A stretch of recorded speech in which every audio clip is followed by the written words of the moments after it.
जय नारायण व्यास विश्वविद्यालय जोधपुर के कला शिक्षा और समाज विज्ञान संकाय द्वारा एमपीटी 2021 में जो विद्यार्थी उत्तीर्ण हुए उनके कोर्स वर्क के रूप में हमने 4 अप्रैल से लेकर प्रथम पेपर जो है रिसर्च मेथोडोलॉजी का उसकी कक्षाएं शुरू की है।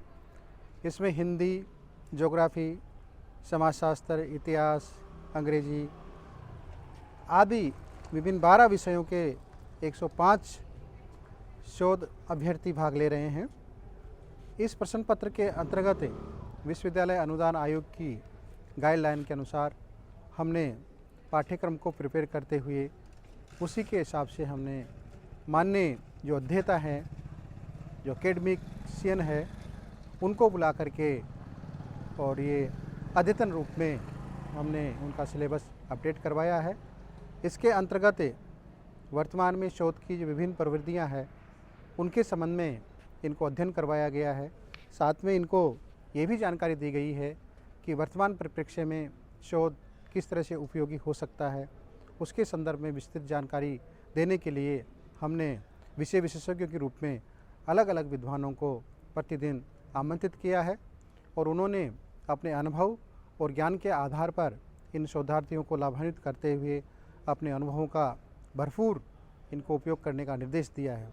साथ में कंप्यूटर अनुप्रयोग और शोध में आ रही जिस तरह की जो दिक्कतें हैं उनके संबंध में भी प्रकाश डाला है। मैंने इस कार्य को सुचारू रूप से संचालन करने के लिए 2 कोऑर्डिनेटर नियुक्त किए हैं। उसमें पहले जो कोऑर्डिनेटर हैं वो प्रोफेसर एलन बुनकर साहब हैं, जो साइकोलॉजी के विभागाध्यक्ष भी हैं, और दूसरे कोऑर्डिनेटर के रूप में डॉक्टर जनक सिंह जी मीना आदिवासी अध्ययन केंद्र के डायरेक्टर हैं और शोध प्रविधि के रूप में इन्होंने बहुत सारी चीज़ें कर रखी है। तो इनके नेतृत्व में ये प्रथम पेपर शोध प्रवृत्ति है, उसका प्रश्न पत्र का क्लासेज नियमित रूप से चल रही है, सुचारू रूप से चल रही है।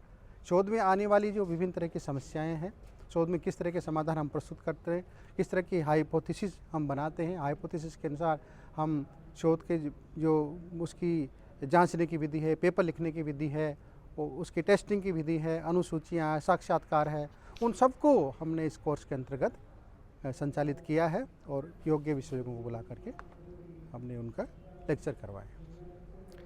जय नारायण व्यास विश्वविद्यालय के कला शिक्षा एवं समाज विज्ञान संकाय के अंतर्गत माननीय अधिष्ठाता महोदय प्रोफेसर किशोरीलाल जी रेगर साहब के निर्देशन में ये प्री पीएचडी जो कोर्स वर्क है उसका आयोजन हो रहा है। और इस आयोजन में सबसे बड़ा रोल हम देखते हैं कि अधिष्ठाता महोदय का रहता है। जब भी हमको कोई इस तरह की बात होती है तो हम इनसे निर्देश लेते हैं और उनकी अनुपालना करते हैं। चूँकि यूजीसी के जो गाइडलाइंस हैं उसके अकॉर्डिंग इसको हमें करवाना होता है, उसके एक सिलेबस बनाया हुआ है, उस सिलेबस को हमको फॉलो करना होता है। तो इन कुल मिला के जो प्रश्न पत्र पहला है शोध प्रविधि का, रिसर्च मेथोडोलॉजी का, उसमें 42 घंटे का प्रोविज़न है यूजीसी के रूल के अकॉर्डिंग। और पहली बार इस बार एक चेंजेस आए हैं कि हमको प्रेजेंटेशन का जो इसमें रखा गया प्रोविज़न, पहले 100 मार्क्स का प्रश्न पत्र हुआ करता था, अब इसमें 60 मार्क्स का क्वेश्चन पेपर होगा, रिटन टेस्ट और 40 मार्क्स का प्रेजेंटेशन है। तो इस बार जो प्रेजेंटेशन हुआ वो बहुत ही बेहतर रहा। यानी कि हमने जब इसको विभिन्न जो एक्सपर्ट थे रिसर्च मेथोडोलॉजी के, उनके माध्यम से अध्यापन करवाया और उसके बाद इन बच्चों ने अपना प्रेजेंटेशन तैयार किया, तो वो प्रेजेंटेशन इस बार इतना बेहतर रहा। मुझे लगता है इसका इम्पैक्ट इनकी जब इनकी रिसर्च के संदर्भ में ये बात करेंगे, सिनॉप्सिस तैयार करेंगे या इनकी थीसिस होगी, उसमें रिफ्लेक्शन 100% होगा। बाकी आपको ये बताना चाहूँगा कि 30 स्टूडेंट्स तो इसमें ऐसे रहे जिनके पेपर एक्सलेंट थे। धन्यवाद।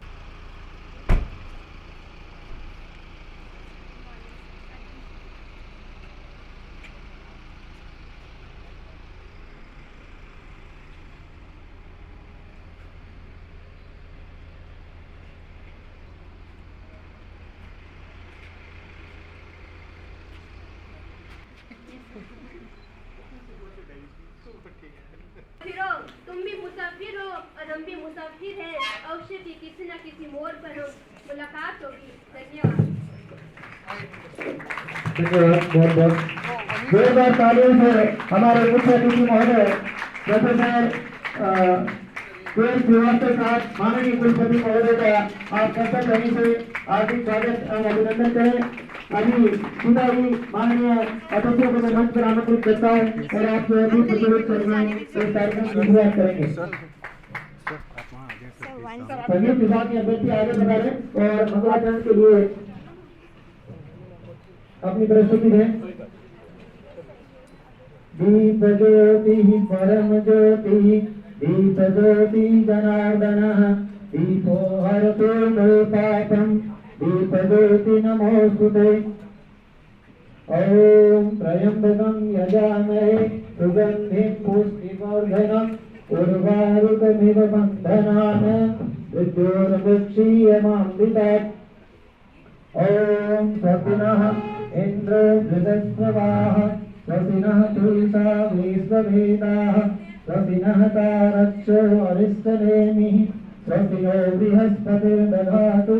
ओम शान्तिः शान्तिः शान्तिः। संगीत विभाग के अभ्यर्थी मां सरस्वती की वंदना करेंगे।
उपस्थित हुए हैं और हमें अनुग्रहित किया है। आप जोरदार तालियों से श्रद्धालुओं की तरफ से जो है उनका आभार प्रकट करें।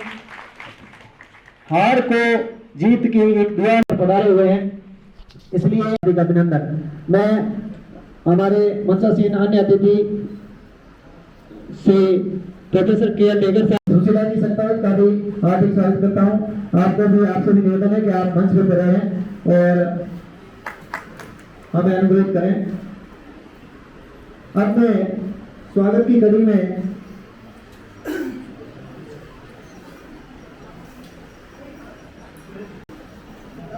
भंवरलाल जी को कुलपति महोदय को साफा पहनाकर स्वागत करें और अभिनंदन है।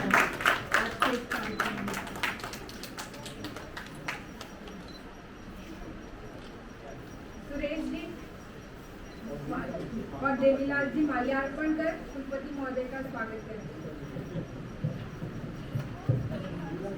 सुरेश जी और देवीलाल जी हिंदी विभाग एवं समाजशास्त्र विभाग से हैं।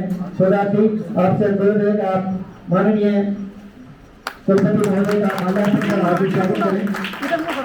अब मैं मोमेंट माननीय कुलपति महोदय को मोमेंटो देने के लिए आमंत्रित करता हूँ।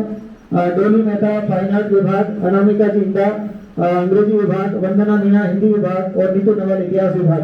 आप चारों ही पधारें और शीघ्र जो है माननीय कुलपति महोदय को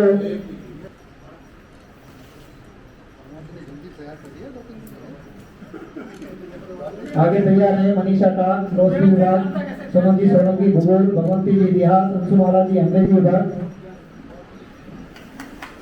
बहुत करेंगे आमिर हुसैन जी और माधवन जी।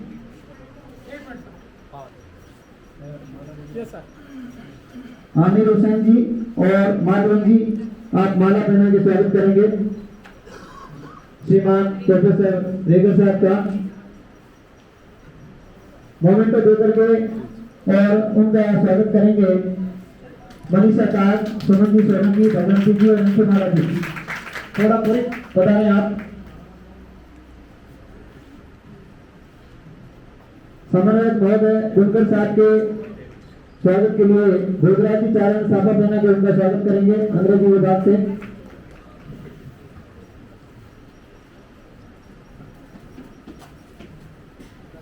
भोजराजी चारण साफा पहना के स्वागत करेंगे बुनकर साहब का।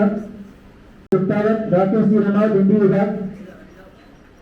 मोमेंटो के लिए प्रियंका सोलंकी, हिंदी विभाग। राधा शर्मा, संगीत विभाग। भंवरी जी, भूगोल विभाग। माया कौर, इतिहास विभाग। आप जल्दी पधारें।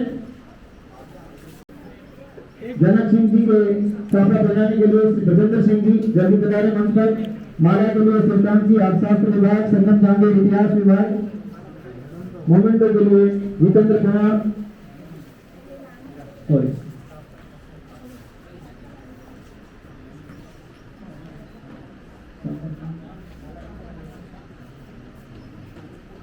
सुशीला जी सत्तायक महोदय। आप भंवरी जी पहना रहे हैं, पहना हुआ। माया जी आप भी, आप लगे।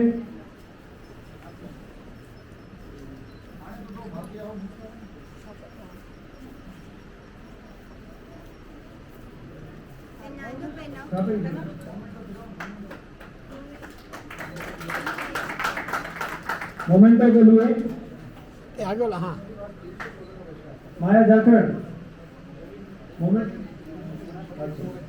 ठीक। अरे आप तो हमारे वैसे थे। मोमेंटो के लिए जितेंद्र जी पवार भूगोल, प्रेम जी भाटिया हिंदी, विक्रम जी संगीत और ओम प्रकाश जी सोनी इतिहास। जल्दी आए और आप जनक सिंह जी को मोमेंटो प्रदान करें। जितेंद्र जी पवार, प्रेम जी भाटिया, विक्रम जी संगीत और ओम प्रकाश जी सोनी इतिहास विभाग। जनक जी को जितनी माला पहनानी है ना पहना। अब मैं इतिहास विभाग के विभागाध्यक्ष महोदया प्रोफेसर माननीय कुलपति महोदय, अधिष्ठाता महोदय, कन्वीनर बुनकर साहब और जनक सिंह जी और सभा में उपस्थित समस्त शोधार्थियों, मैं सर्वप्रथम वाइस चांसलर महोदय को स्वागत करना चाहूँगी कि सर आपने अपना अमूल्य समय देकर आप यहाँ पधारे और सबका उत्साहवर्धन किया। मैं डीन साहब का भी स्वागत करना चाहूँगी कि सर आपके कुशल मार्गदर्शन में ये जो टीम है जनक सिंह जी और बुनकर साहब के द्वारा जो कोर्स वर्क का यहाँ पर संचालन किया गया वो काबिल तारीफ़ है। मैं विशेषतः, हालांकि मैं इतिहास विभाग के विद्यार्थियों के बुलाने पर यहाँ पर आई थी, लेकिन मैं अपने विभाग के तरफ से भी जनक सिंह जी का स्वागत करना चाहूँगी, क्योंकि आपके द्वारा शोधार्थियों को जो भी मार्गदर्शन दिया गया है, जो उनको कोर्स वर्क के लिए, जो उनके लिए यहाँ लेक्चर्स के लिए जो अरेंज किया गया, उनका जो मार्गदर्शन किया गया, उसके लिए आपका स्वागत और अभिनंदन है। यहाँ सभी शोधार्थियों का भी स्वागत है। मैं समय को ध्यान में रखते हुए यहीं अपना बात को विराम देती हूँ। धन्यवाद। I'm from the Department of English, and I'm honored to have been trusted with the responsibility of welcoming our guests today. We have with us as our chief guest Honorable Vice Chancellor Professor K.L. Srivastava. Sir, our very first encounter with you was only 2 days ago when you had graced us with your presence at the group photograph. And the very first thing Sir said to us students was, "I'm sorry, I am late." An apology coming from a person of your stature and your position speaks volumes of how humble and sincere your character is. And we welcome you heartily on behalf of everybody present here. Thank you for joining us, sir. We have with us Dean of Faculty of Arts, Education and Social Sciences, Professor K.L. Reger.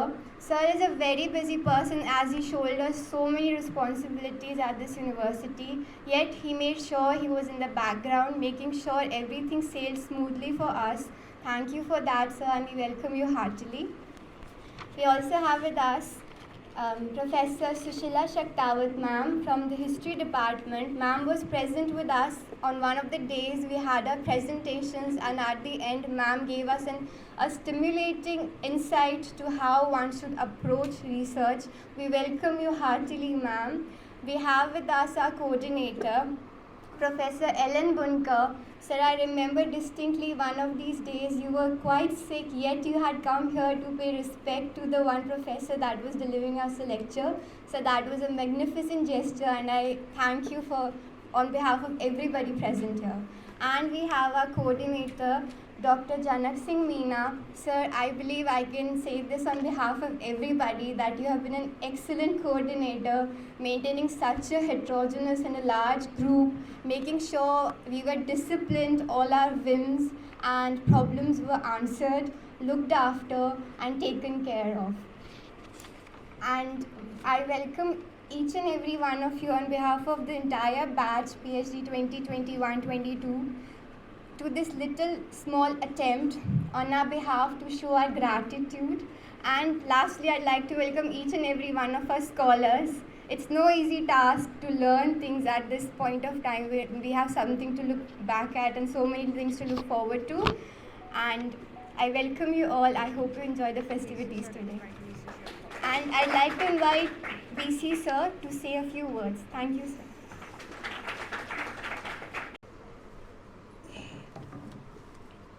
Good morning.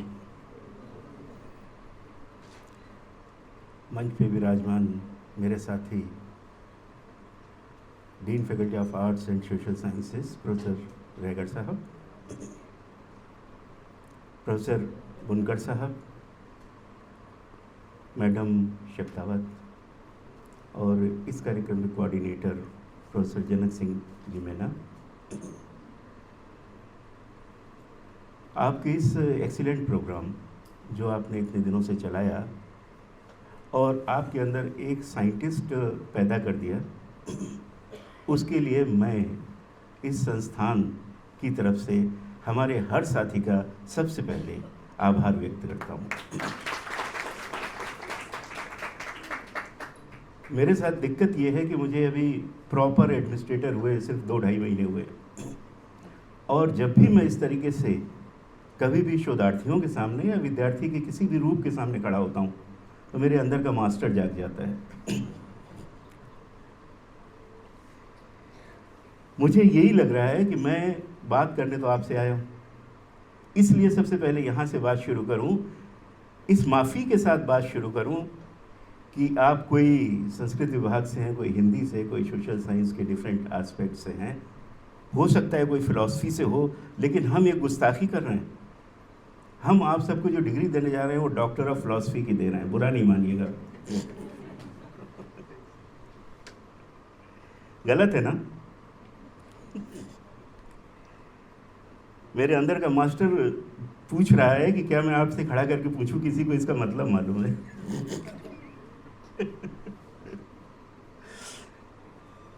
सबसे पहले मैं ये स्पष्ट करूंगा आपको कि ऐसा क्यों है। देखिए, मैं बहुत सौभाग्यशाली, हमारे यहाँ भी फिलॉसफी में एक भी टीचर नहीं है। नहीं तो फिलॉसफी का टीचर शायद मेरी कमियां निकालने लग जाता, लेकिन जितना मुझे मालूम है philosophy is inter relationship of sciences. Inter relationship of sciences, तो आप तो आर्ट्स के हैं, आपको साइंस से भी लेना देना नहीं है।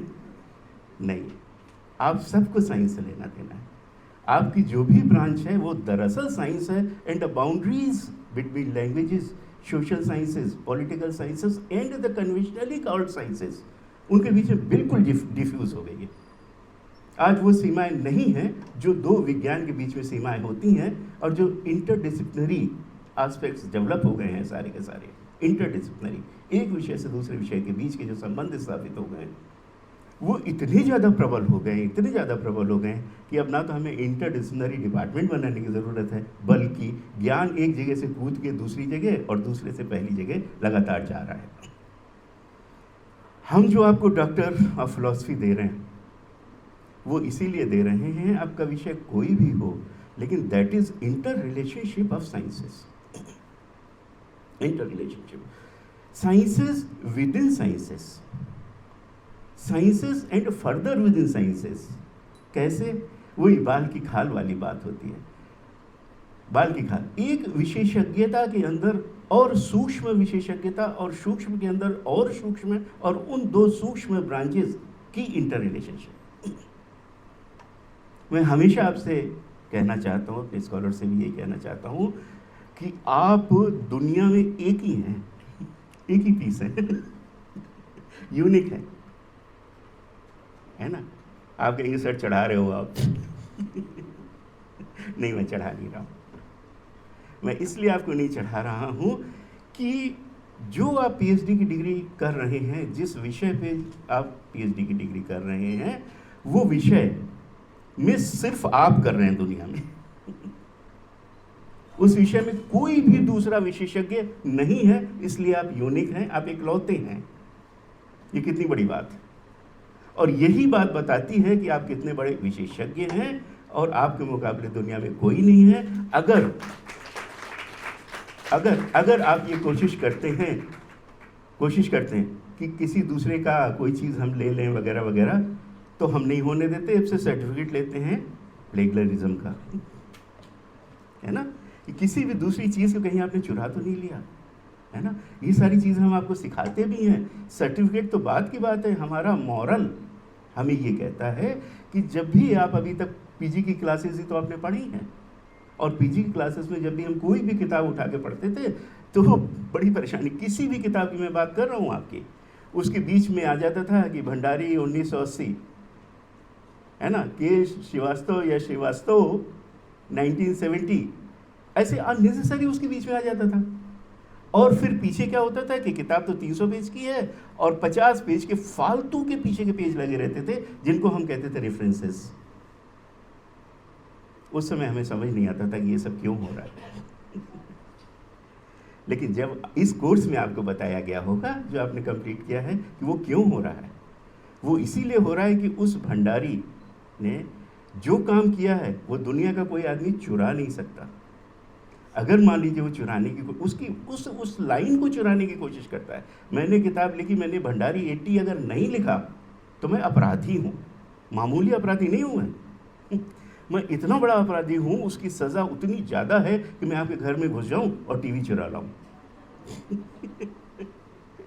बराबरी की सज़ा है उसकी, वो चोरी है। इसलिए क्या ये प्लेगरिज्म, और वो उसकी डिटेल कहाँ है कि वो भंडारी जो 80 मैंने कहा, उसकी डिटेल कहाँ है? पीछे उन 50 पेज की लिस्ट में डिटेल्स है उसकी। उस रेफरेंसेस को लिखने का एक साइंटिफिक तरीका है, जो आपको बहुत जम के यहाँ बताया गया होगा, how to write scientific things, है ना। फिर साइंस की बात कर रहे हैं, हाँ ये साइंसेस ही हैं, ये पॉलिटिकल साइंस है, ये सोशल साइंस है, ये हिस्टोरिकल साइंसेस है ना। इन सब की वो जो डिटेल्स हैं, उसका फिर पीछे रेफरेंस रहता है, जिसमें पता रहता है कि अगर भंडारी साहब की एक लाइन जो हमने पढ़ी और हम उससे संतुष्ट नहीं हो रहे, और ज़्यादा ज्ञान चाहते हैं उसके बारे में, तो हम कहाँ जाएं? रेफरेंस। वो 50 पीछे वाले पेजेस हैं जिनको हम अब तक बेकार मानते थे। अब वो 50 पेज हमारे सबसे ज़्यादा काम के हैं, वो रेफरेंसेस सबसे ज़्यादा काम के हैं। एक मैं चाबी आज आपको दे जाता हूँ, और वो चाबी ये है कि अगर आपको सच में अच्छा वैज्ञानिक बनना है, कोर्सेज में जो बताया, हो सकता है कुछ कमी भी रह गई हो, जो भी हमने बताया उसका तरीका मात्र एक है, reading and more reading and still more reading. उस अध्ययन से आपके फंडामेंटल जो ज्ञान है उसके दरवाजे खुलते हैं। जिस विषय विशेष पे आप डॉक्टरेट की डिग्री करना आप शुरू कर रहे हैं, वो विषय आया कहाँ से? हम लोग अपराधी हैं, जब हम आपको कोई टॉपिक दे देते तो कहते बेटा इस पर चलो पीएचडी करनी शुरू कर दो। उस समय हमें ईर्ष्या होती थी जब आईआईटी ये कहती थी कि टॉपिक तुम्हें 6 महीने बाद मिलेगा, तुम जाओ लाइब्रेरी में पढ़ो, खुद पढ़ो, और पढ़ते पढ़ते ये सीखो कि किसी विषय विशेष में कहाँ पे खामी है जो आपको हिट कर रही है। कोई भी अपन एग्जाम्पल ले लें, पृथ्वी घूम रही है ना, अब घूम रही है, लेकिन किसी ने कहा कि नहीं हम क्यों माने कि घूम रही है, विज्ञान तो है ही है, डॉक्टरेट तो है ही है ना, कि क्यों घूम रही है। जहाँ से आपने क्यों का प्रश्न शुरू किया, वहाँ से ये साइंस, यहाँ से शोध शुरू हो जाते हैं आपके सारे के सारे।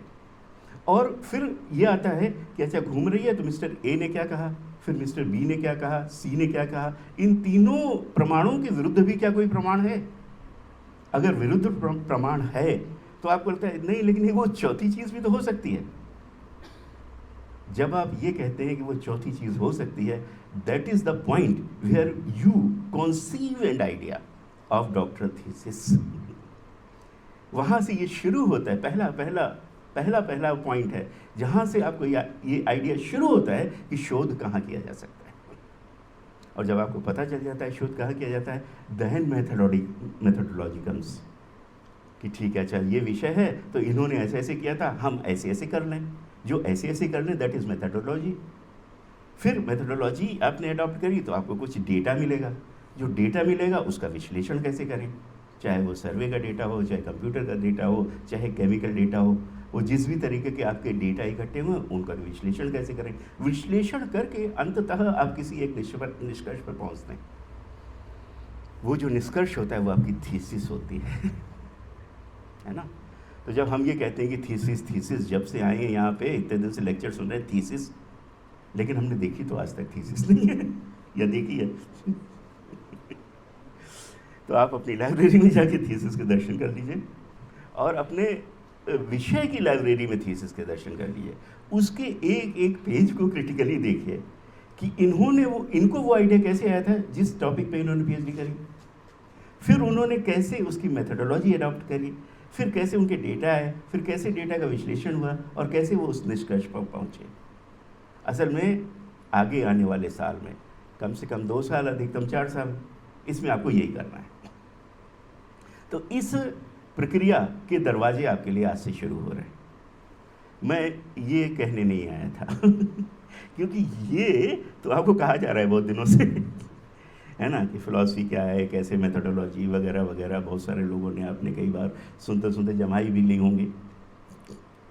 मैं तो ये कहने आपसे आया हूँ कि the topic which you will select should be of social responsibility, meaningful हो, है ना, क्योंकि पीएचडी बदनाम बहुत हुई है इस बीच विशेष रूप से हमारी लैंग्वेजेस हैं, लैंग्वेज कोई भी लैंग्वेज हो, इनमें कहा जाता है कि कहीं ना कहीं इधर से उधर हम इंक्लाइन करके, in a very true sense it should be a service to the society. हर तरीके से सोसाइटी के लिए किसी ना किसी तरीके से वो सर्विस होनी चाहिए जिस डॉक्टर टॉपिक पे अब आप काम करेंगे। मैं नहीं जानता आपका डॉक्टर टॉपिक अभी फाइनल हो गया या आपको अब वो लिटरेचर पढ़ के उसी रास्ते चल के अब आपको अपनी डॉक्टर थीसिस का टॉपिक फाइनल करना है, मैं नहीं जानता। लेकिन जब आप उसको कर लेंगे तब आपसे कहा गया कि एक पेपर ये हो जाएगा, दूसरा रिव्यू ऑफ लिटरेचर आपको तैयार करना है। कितना यूज़फुल है, कितना यूज़फुल है। वो रिव्यू ऑफ लिटरेचर वही है कि ए ने क्या कहा, बी ने क्या कहा, सी ने क्या कहा, so that you will reach at a point from where your work starts, है ना। तो वहाँ से आपको काम करिए, अपना रिसर्च का काम शुरू करिए। शायद मैं भी अभी 3 साल इस विश्वविद्यालय में हूँ, तो हमारी बहुत सारी शुभकामनाएं आपको। मुझे लगता है कि मैंने विश्वविद्यालय में कुछ पुरानी प्रैक्टिस को ख़त्म करके नई जो चीज़ें शुरू करी हैं, उसमें से एक ये भी है कि बहुत तेज़ी से बार बार रिसर्च बोर्ड होती है। रिसर्च बोर्ड की मीटिंग अब लगभग हर महीने हो रही है। इसका आपको डिसएडवांटेज नहीं पता कि क्या है। वो लोग जो पहले थे उनको पता है, जिनकी डिग्री अप्रूव होने के बाद 1 साल पड़ी रहती थी, ये आपके प्रपोजल चला गया, अप्रूव नहीं हुआ, आपके एग्जामिनर अपॉइंट होने हैं, 6 महीने से लटके पड़े हैं। ये सारी प्रक्रिया चूंकि हर महीने हो रही, तो कोई कागज अब आपका नहीं रुकने वाला। मुझे लगता है आप एक अच्छे समय में आए।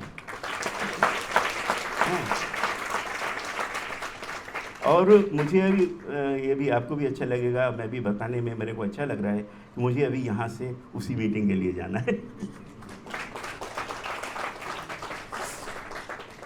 आज इंजीनियरिंग फैकल्टी, फिर साइंस, फिर आर्ट्स, तब हम डीन साहब को भी बुला लेंगे। लगातार वो मीटिंग शुरू होनी है। ये मीटिंग भी स्टैट्यूटरी, मतलब इसमें वो 5 मिनट का लेट वाला चल जाएगा, नहीं चलता स्टैट्यूटरी मीटिंग्स हैं, इसमें समय से ही उपस्थित होकर काम करना पड़ा। मेरी बहुत सारी शुभकामनाएं आपको, और उस चीज़ के लिए मैं फिर से एक बार आपको वार्न कर रहा हूँ कि your doctoral thesis, your work must be of use to the society.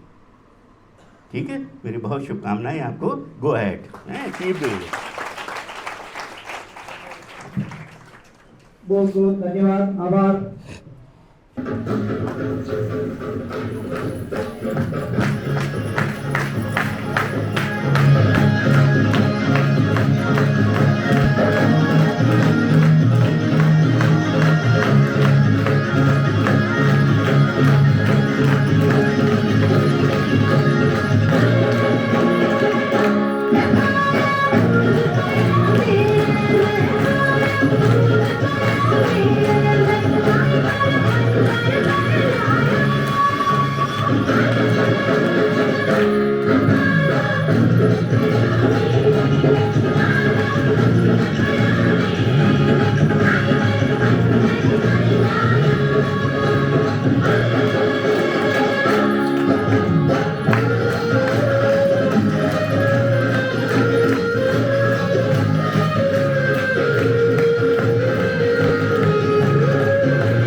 बहुत बहुत धन्यवाद दुर्गा जी। आपने राजस्थानी नृत्य की बहुत ही सुंदर प्रस्तुति दी। आपने बिना किसी औपचारिकता के मंच में विराजमान विद्वज्जन, कला संकाय के पीएचडी पूर्व कोर्स वर्क का आप समझ रहे होंगे कि ये समापन है। ये समापन नहीं है, अभी तो आपकी ये शुरुआत है। इसलिए प्रसन्न तो होना ही चाहिए कि ये शुरुआत है और बड़े बड़े आपने नृत्य और संगीत से आप इसको और भी शोभा द्विगुण करना चाह रहे हैं। मंच पर विराजमान इस कोर्स के ऊर्जावान कोऑर्डिनेटर,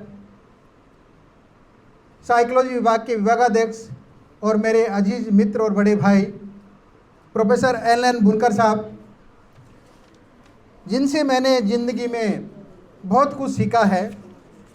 और आपने देखा होगा कि बुनकर साहब बहुत अच्छे मोटिवेटर हैं। रिसर्चर तो है ही हैं, रिसर्चर के साथ साथ बुनकर साहब मोटिवेटर भी हैं और उनके मोटिवेशन का मैंने तो मेरी निजी ज़िंदगी में बहुत फ़ायदा लिया है। प्रतिबद्ध और ऊर्जावान सह समन्वयक डॉक्टर जनक सिंह जी मीना बहुत सारी व्यस्तताओं के बावजूद भी पिछले लगभग 1 महीने से आपके साथ कंधे से कंधा मिला करके जनक जी खड़े हैं। इस अवसर पर मैं उनका, बुनकर साहब का आभार प्रकट करता हूं कि मेरे द्वारा दी गई जिम्मेदारी को इन्होंने बखूबी निभाया और प्रतिबद्धता से इस पाठ्यक्रम को पूर्णाहुति देने में अपना पूरा समय कला संकाय और इस विश्वविद्यालय को दिया। और सबसे ज़्यादा आभार प्रकट करता हूं मैं आप सबका कि ये जो सारा कोर्स है, सारा पाठ्यक्रम है, वो आपके निमित्त ही है।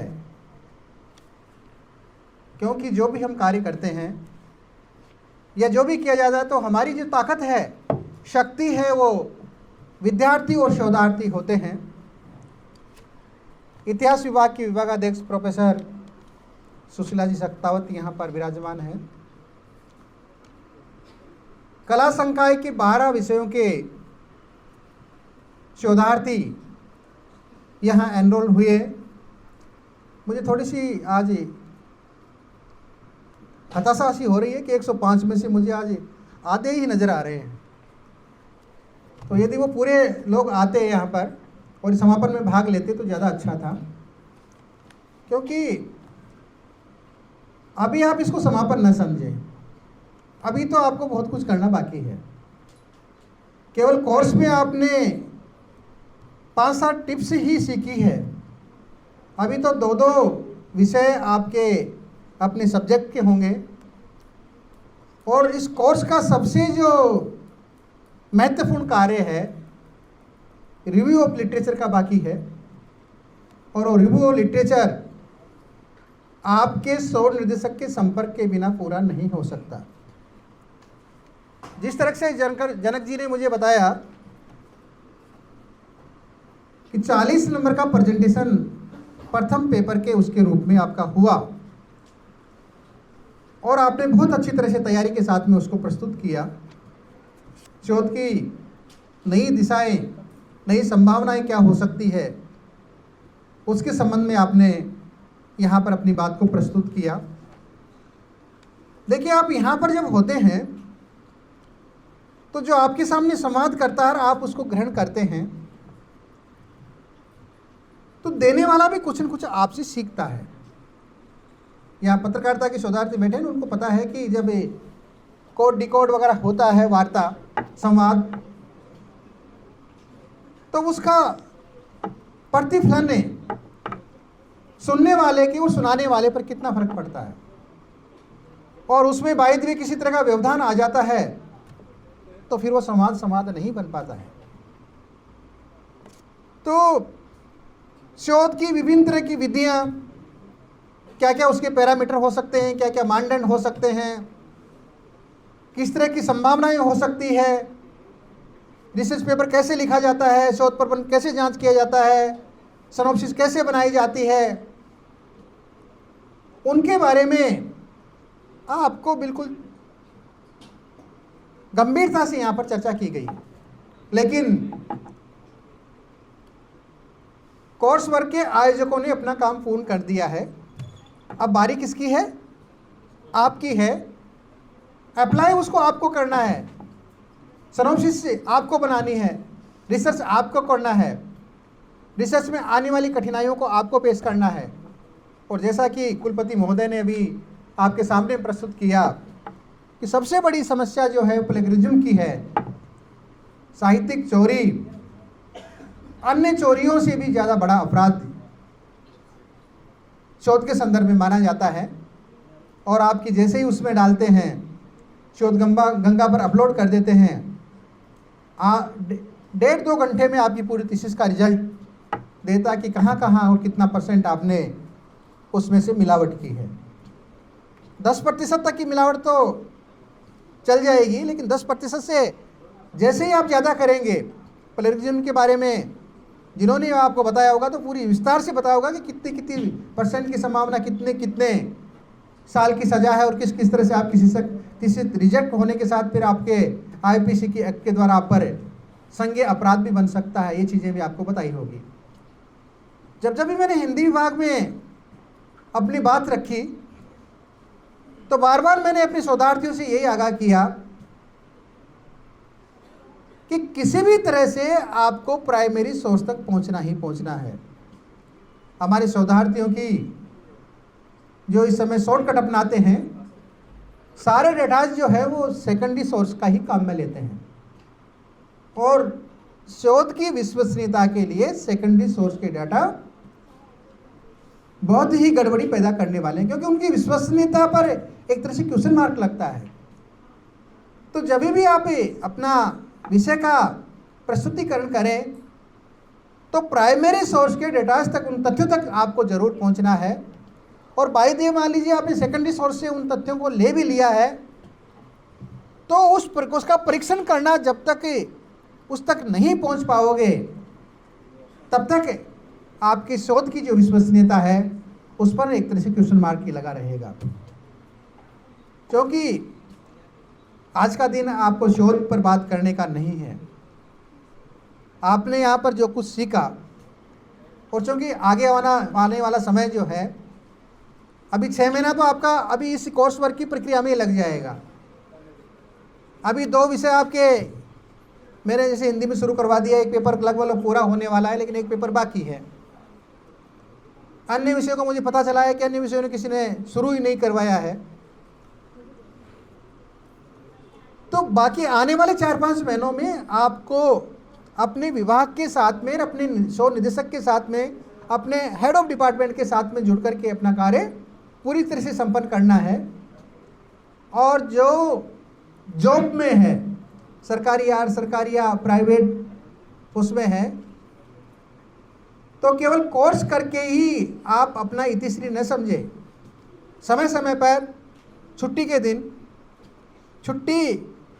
के दिन का साथ में एक छुट्टी और लेकर के आपको बार बार अपने शोध निदेशक से संपर्क करना ही पड़ेगा, क्योंकि आपके जो इस शोध PhD पूर्व कोर्स पर की जो कसौटी है वो रिव्यू ऑफ लिटरेचर है।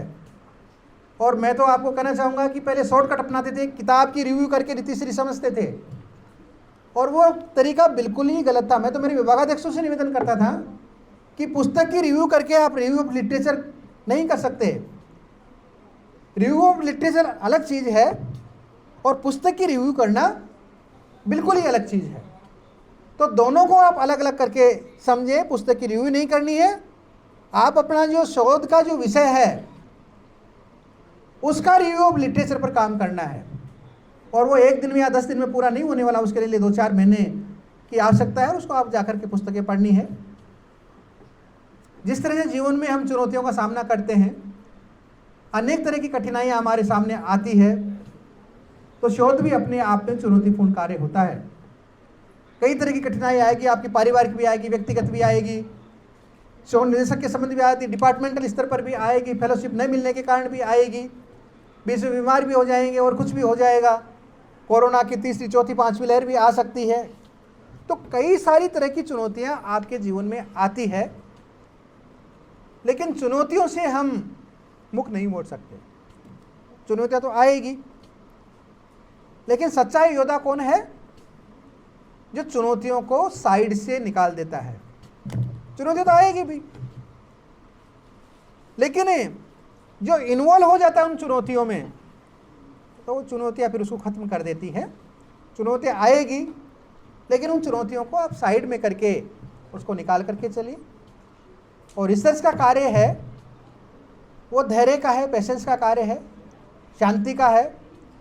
आपको इसमें पेशेंस रखना पड़ेगा, धैर्य रखना पड़ेगा, संयम रखना पड़ेगा, तभी आप शोध के निष्कर्ष तक पहुंच पाएंगे और अच्छा आप शोध कर पाएंगे। अन्यथा भाई परिवार की समस्याएं भी होती है, बच्चे भी, मतलब शादी आपकी हो जाएगी, कईयों की शादी भी हुई है, बाल बच्चे भी हैं, पति को भी संभालना पड़ता है और पत्नी को भी संभालना पड़ता है ना। सबकी अपनी सब अपनी समस्याएं हैं और हम सब मानव प्राणी हैं तो उन सबसे जूझते हैं और वो चीज़ें शोध के बीच में आएगी ही आएगी, लेकिन आप उन्हीं में इन्वॉल्व रह करके रह जाएंगे तो शोध का परिणाम आप नहीं दे पाएंगे। इसलिए जीवन को उसी रूप में चलाए कि जीवन है तो समस्याएं भी है और समस्याएं हैं तो चुनौतियां भी हैं, चुनौतियां हैं तो उनका सामना करने को हम तैयार भी हैं। तो मैं तो इसी तैयार होने के संदेश के साथ ही आपको चरैवेति के संदेश के साथ में बहुत बहुत शुभकामनाएं प्रकट करता हूं। और आपने मुझे याद किया, मैं आपके सामने इस कोर्स वर्क में तीसरी बारी आ पाया क्योंकि बहुत ही व्यस्तता मेरी इस पीरियड के दौरान रही कि मैं चाह करके भी आपके सामने, आपके साथ सुबह होता था, सुबह आ जाते, वो जनक जी को पता है कि सुबह मुझे क्या तैयारी करनी पड़ती है, तो बहुत व्यस्तता के कारण मैं आपको उतना समय दे पाया। और मेरे हिंदी विभाग वालों से भी मैं केवल 3 बार ही रूबरू हो पाया हूँ, मैं इनसे भी ज़्यादा नहीं मिल पाया। मेरे पास केवल ये फैकल्टी का ही नहीं है, फैकल्टी का डिपार्टमेंट और विश्वविद्यालय के अन्य जो चीज़ें हैं तो मैं ईमानदारी से कर रहा हूँ, पूरा समय नहीं दे पाया।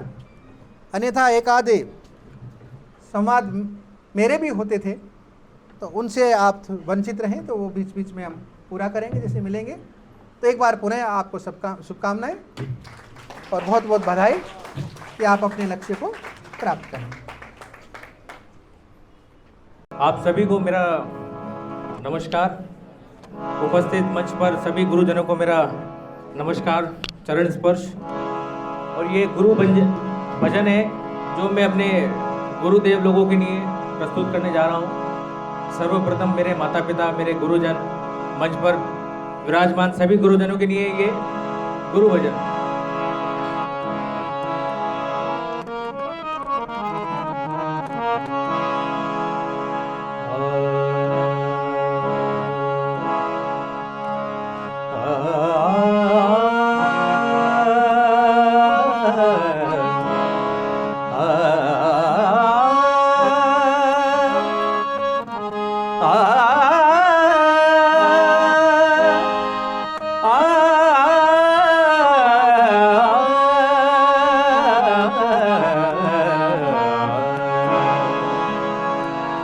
गुरु गोविंद दोई खड़े तुम्हें काके लगू पाए। गुरु बलहारे आपके गोविंद दिए बताए। जैसे मंदिर दीपक बिन सुना ना वस्तु का बेरा। गुरु बिन घोर अंधेरा साधु रे। गुरु बिन घोर अंधेरा। ये सर आपको डेडिकेट है। कहते हैं जैसे मंदिर दीपक बिन सुना, जैसे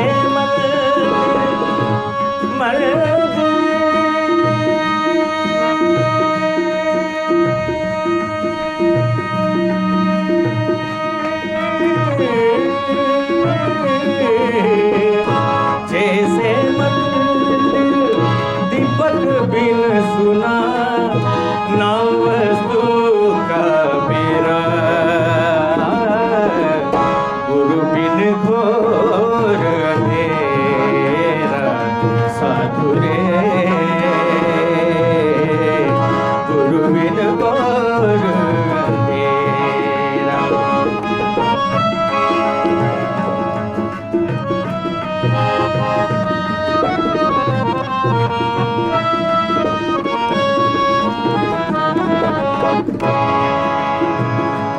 अगली कड़ी में कहते हैं मृगे की नाभि बसे कस्तूरी। मृगे यानी हिरण, उसकी नाभि में कस्तूरी बसता है मगर उसको ज्ञात नहीं होता है। तो उसका वर्णन करते हुए कहते हैं, मिर्गे किनारे बसे कस्तूरी, मिर्गे किनारे बसे कस्तूरी, और नहीं मिर्गे ने मेरा, नहीं मिर्गे ने मेरा काफिल हो के फिरे बन खंड में, काफिल हो के फिरे बन खंड में, सूंघे घास घनेरा,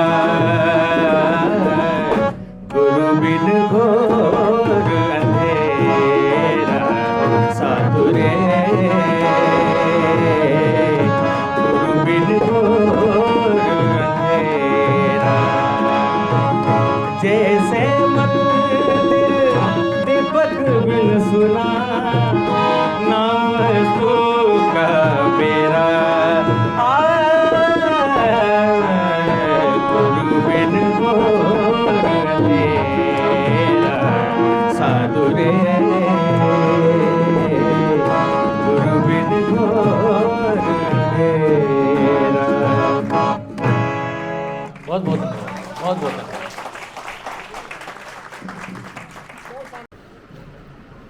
आदरणीय प्रोफेसर एलन बुनकर sir, professor Janak Singh ji Meena sir, professor और मेरे प्रिय साथियों, मैं सर्वप्रथम धन्यवाद ज्ञापित करना चाहूँगी प्रोफेसर एलन बुनकर सर का कि उन्होंने हमें अपना अनमोल समय दिया और उचित मार्गदर्शन किया।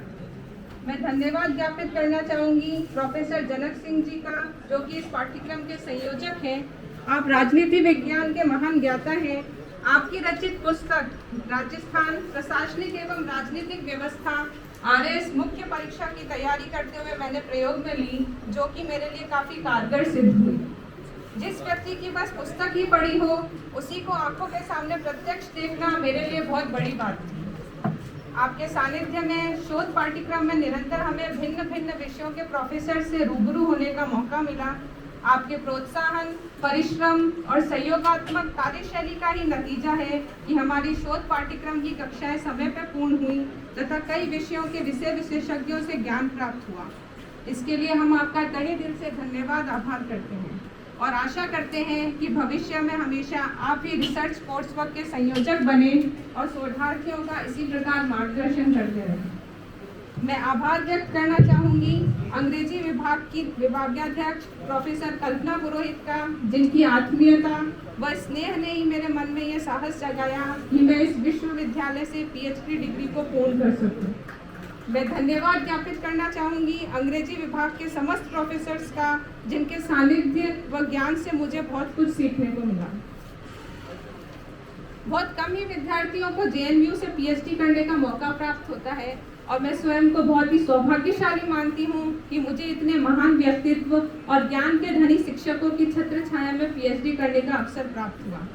सभी शिक्षकों के अथक व सामूहिक प्रयास का ही नतीजा है कि रिसर्च कोर्स वर्क की ये क्लासेस समय पे खत्म हो रही हैं।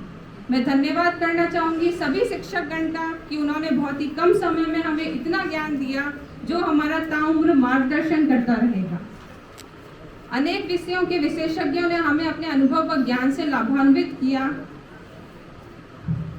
जैसे कि प्रोफेसर एलन बुनकर सर ने रिसर्च का ग्राउंड समझाया, वहीं प्रोफेसर जनक सिंह जी सर ने रिसर्चर्स की क्वालिटीज समझाई। प्रोफेसर विभा पूत द्वारा रिसर्च प्रॉब्लम्स पर प्रकाश डाला गया। डॉक्टर कल्पना पुरोहित द्वारा रिसर्च एथिक्स पर बात की गई। प्रोफेसर कांता कटारिया द्वारा रिसर्च डिज़ाइन को बहुत ही सुंदर तरीके से प्रस्तुत किया गया। डॉक्टर विनोद दवे द्वारा गूगल के सदुपयोग समझाए गए। वहीं प्रोफेसर महावीर गेनवा द्वारा report writing and referencing with computer techniques को PPT के जरिए बड़ी ही सुगमता से परिभाषित किया गया। प्रोफेसर सतीश हरि द्वारा रिसर्च पेपर कैसे लिखा जाता है का बड़े ही आसान शब्दों में व्याख्या की गई। अन्य कई विषय विशेषज्ञों ने हमें अपने ज्ञान से मार्गदर्शित किया। मैं सभी का तहे दिल से आभार व धन्यवाद ज्ञापित करती हूँ। जब वक्त ने जिंदगी से हिसाब मांगा तो सोचा क्या खोया क्या पाया। जब वक्त ने जिंदगी से हिसाब मांगा तो सोचा क्या खोया क्या पाया, खोने का तो हिसाब नहीं मिला, याद रहा तो बस इतना कि गुरु आप जैसा पाया। विद्यार्थी जीवन में गुरु का स्थान अत्यंत महत्वपूर्ण है। बिना गुरु के ज्ञान नहीं होता। आप सभी ने इस अनगढ़ पत्थर को तराशकर मूर्ति रूप में महत्वपूर्ण बना दिया है। इस कोर्स वर्क में आपने जो बेहतरीन शिक्षाएं दी हैं, जैसा आपने सिखाया है, मैं समझती हूँ कि ये बातें ताउम्र हमारा मार्गदर्शन करती रहेंगी। आपने अपने ज्ञान से धूल को फूल बना दिया है। आप लोगों के बारे में मैं अल्पज्ञ ज्यादा क्या कह सकती हूँ। आप लोगों के प्रति हमारे हृदय में कृतज्ञता के भाव है। आपका मार्गदर्शन भविष्य के लिए मील का पत्थर साबित होगा। हम भविष्य में जो कुछ भी हासिल करेंगे उसमें नींव का पत्थर आप सभी रहेंगे। कबीरदास जी ने एक बहुत ही अच्छा दोहा गुरु के लिए कहा है, गुरु पारस को अंतरो जानत है सब संत, वह लोहा कंचन करे ये करी लहे महंत। अर्थात गुरु और पारस पत्थर में अंतर है, ये सब संत जानते हैं। पारस तो लोहे को ही सोना बनाता है, परंतु गुरु शिष्य को अपने समान महान बना लेता है।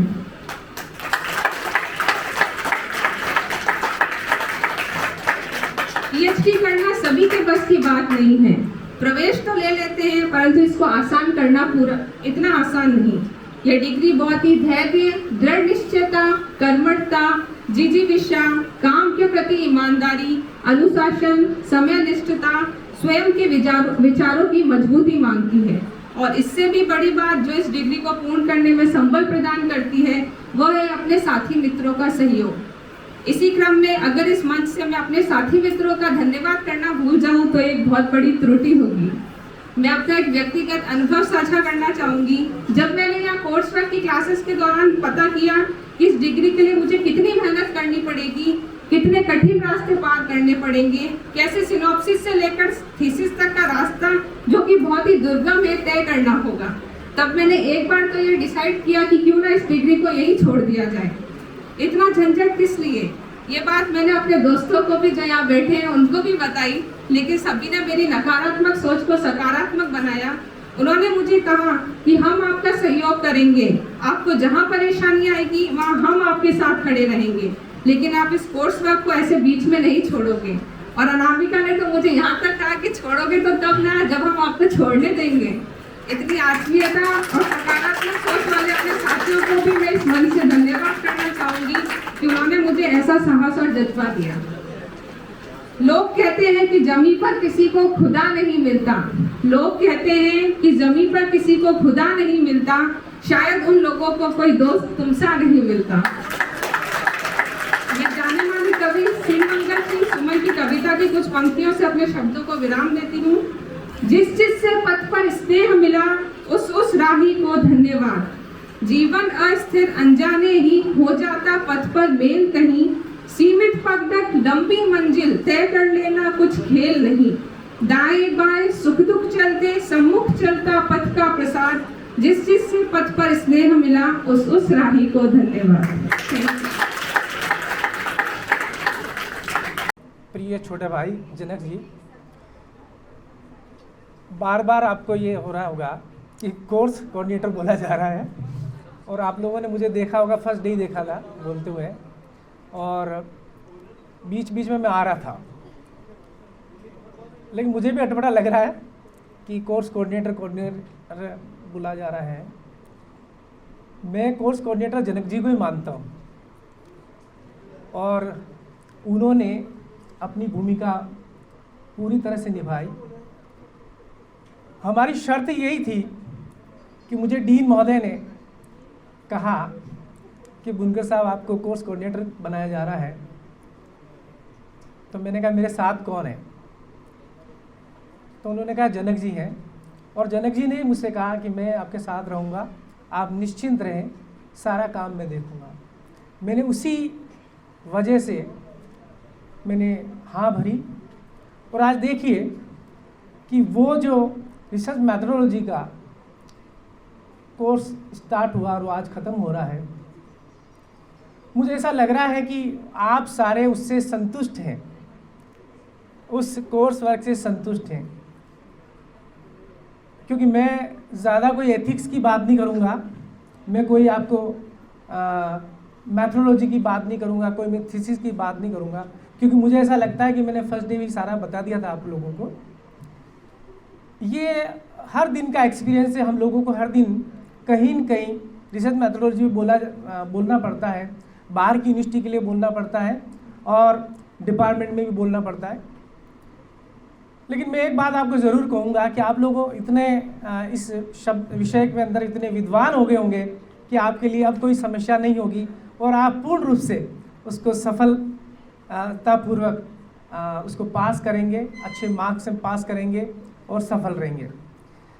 प्यारे शोधार्थियों, मल्टीडिसिप्लिनरी विषय के आप लोग यहाँ बैठे हुए हैं, बहुत सारे विद्वान यहाँ पर आए होंगे, हर विषय के अलग अलग होंगे, हर विषय के लोगों की मैथोलॉजी अलग होगा, हर विषय की टेक्निक अलग होगी, लेकिन कोई न कोई बात किसी न किसी बहाने आप उसको ज्ञान को प्राप्त किए।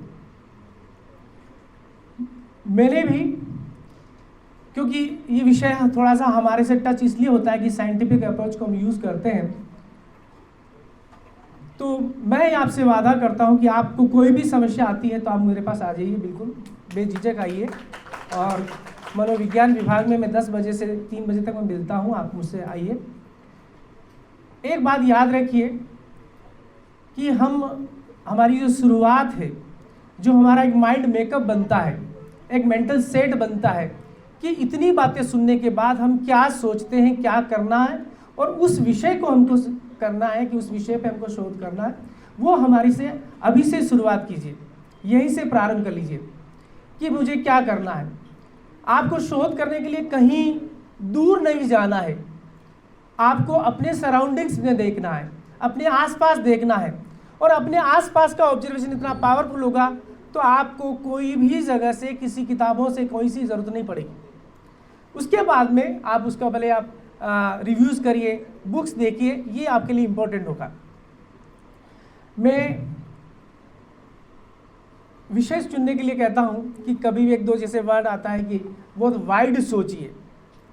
वाइड नहीं सोचना है, वाइड सोचोगे तो उलझ जाओगे। वाइड नहीं सोचना है, हमको उस विषय पर सोचना है जहाँ पे हमको ऐसे जाना है। आप जानते कि जो कोल्लू का बेल है उसके वो पट्टा है और वो उसी रेंज में घूमता है। आपको उसी रेंज में घूमना है, उसी टॉपिक पे जाना है। यदि आपने सोचा कि मैं ये भी कर लूँगा, ये भी कर लूँगा और मैं इतना सारा करूँगा, तो आप सफल नहीं रहेंगे, आपको कई बरस लग जाएंगे। अपने सुपरवाइजर से कांटेक्ट करिए और उस कांटेक्ट के आधार पर हमें अपने विषय को, अपने टॉपिक को, अपनी समस्या को समराइज करिए, उस पर काम करेंगे, आप 100% सफल होंगे। वरना लोग 8 साल भी 10 साल भी हो जाता है जिनका शोध नहीं होता। तो मेरा कहने का मतलब ये कि हमें समराइज पे जाना है, बहुत सिंपल सा जाना है, ये जाना है। आप लोगों ने बहुत ही, मुझे ऐसा लगा क्योंकि मैंने 2-3 कोर्स में मैं रहा हूँ और मेरे उससे संबंध रहा है, मुझे एक बहुत अच्छा बैच मिला आप लोगों के से। मैं बीच में आया भी था, लेकिन एक अच्छे से डिसिप्लिन, आप डिसिप्लिन थे, काम अच्छा किया, इसलिए आपको मैं बधाई देता हूँ और आपको धन्यवाद देता हूँ। मैं, क्योंकि मुझे भी रिसर्च बोर्ड में जाना है, क्योंकि मैं एज ए हेड हूँ तो वहाँ पर मुझे जाना है, तो मैंने जनक जी से कहा कि मैं निकलना चाहता हूँ, लेकिन आपसे मिलता रहूँगा मैं। जनक जी, आपको मैं बहुत बहुत धन्यवाद देता हूँ, आपका शुक्रिया अदा करता हूँ कि आपने उसके लिए आपने पूरी लगन से, मेहनत से और अपना पूरा स्ट्रक्चर के आधार पर कौन क्या पढ़ाएगा, कैसे लेगा। हाँ, आप ये मत सोचिए कि मैं पर्दे के सामने नहीं था, लेकिन पर्दे के पीछे था मैं। हम दोनों हर दिन डिस्कस करते थे किसको पढ़ाना है, किसको लेक्चर देना है, क्या देना, ये था मैं, ठीक है। लेकिन मैं आया नहीं था, मैं पूछता था कि जनक जी बताइए मुझे आना है क्या। जनक जी नहीं आना है आपको, उसके बीच में आपको नहीं आना है। हाँ, ज़रूरत पड़ेगी तो मैं आपको कह दूंगा। तो मैं आपका इसलिए शुक्रिया अदा करता हूँ कि आपने उसको चीज़ को मेरे को एकदम फ्री छोड़ दिया था।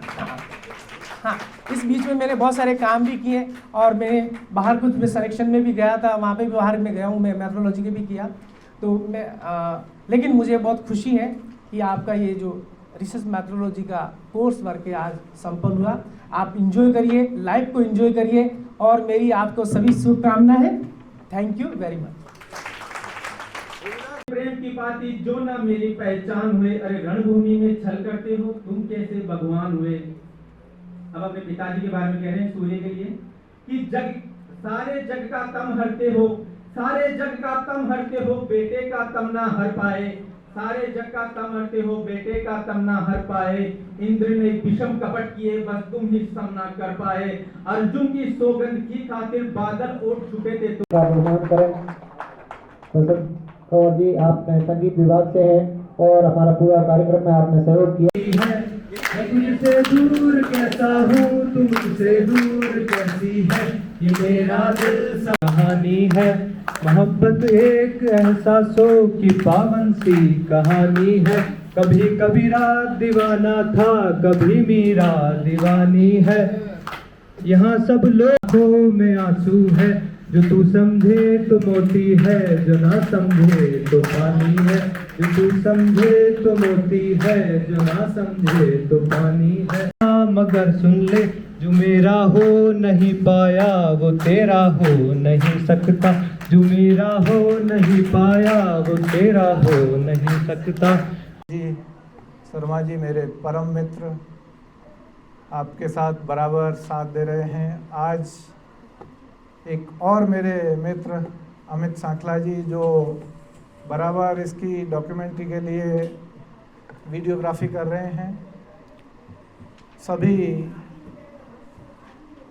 अतिथिगण चूँकि चले गए हैं, फिर भी उनकी अनुपस्थिति में कुलपति महोदय, अधिष्ठाता महोदय, बुनकर साहब, आज का जो कार्यक्रम है वो निश्चित रूप से आपको बहुत लंबे समय तक, और लंबे समय तक क्या, जब भी कोई रिसर्च की बात चलेगी तो निश्चित रूप से ये कार्यक्रम आपको याद रहेगा। मैं जब से यहाँ आया हूँ और कोर्स वर्क जब से स्टार्ट हुआ है तब से मैं इससे जुड़ा हुआ हूँ, और हो सकता है कि वो रेस्पॉन्सिबिलिटी इसीलिए मेरे को मिल जाती है कि क्योंकि इतना यूनिवर्सिटी में अभी बता रहे थे कि वो डिसिप्लिन वाली बात और ये सब, ये तो मेरे बचपन से ही, जिसको कहते हैं ना जेनेटिक करेक्टर में ही है मेरे। तो फिर भी यदि हम साइंटिफिक अप्रोच रखें, वैज्ञानिक तरीके से हम सोचें, लॉजिक के साथ सोचें कोई भी बात, देखिए अब मैं वो बात तो इंडिकेट नहीं करूँगा, कई चीज़ें हैं मुझे बहुत ख़राब लगती हैं, मैं कभी उनको बाहर निकालता नहीं हूँ, लेकिन वो मेरे चेहरे से व्यक्त ज़रूर हो जाती हैं, मेरा चेहरा बोलता है। मेरी गाइड जब मैं डीलिट कर रहा था तो प्रोफेसर पूनम बाबा जो डायरेक्टर थी उस समय KN कॉलेज में, एक दिन उनके साथ बैठा हुआ था तो कि एक तो माँ चेहरा पढ़ सकती है और एक टीचर चेहरा पढ़ सकती है। उन्होंने मेरे से पूछा कि बताइए आज क्या बात है, तो मैंने कहा कोई बात नहीं है कि कितना भी आप छुपा लो, आप मेरे से नहीं छुपा सकते, आप अपनी माँ से छुपाओगे तो मेरे से छुपा सकते हो। देखिए तो फिर मेरे को बताना ही पड़ेगा, आप माँ से छुपा सकते हैं क्या, कोई बात तो टीचर। लेकिन मेरे मन में क्या है कि कोई भी बात है ना, वो जब तक निकल नहीं जाती ना तब तक वो मुझे खलबली रहती है। जहाँ भी कोई अनुशासन मेरे द्वारा टूटे या कोई दूसरा तोड़े, मेरे अंदर, मुझे रात भर नींद नहीं आती है उस दिन। मेरे से कोई गलत भी काम हो गया हो किसी के साथ, जाने में अनजाने में, बाद में मुझे हो सकता है पता चले, मुझे रात भर नींद नहीं आती है उस दिन। तो ये जो चीज़ें हैं, अब ये रिसर्च मेथोडोलॉजी ने आपको लॉजिक सिखा रही है, साइंटिफिक अप्रोच सिखा रही है। अभी KL श्रीवास्तव साहब भी यही कह के गए, साइंस। तो साइंस क्या सिखाती है हमें? ऑब्जेक्टिविटी। और देवीलाल जी ने भी अपना जो यहाँ प्रस्तुतिकरण दिया, पूर्वाग्रह है।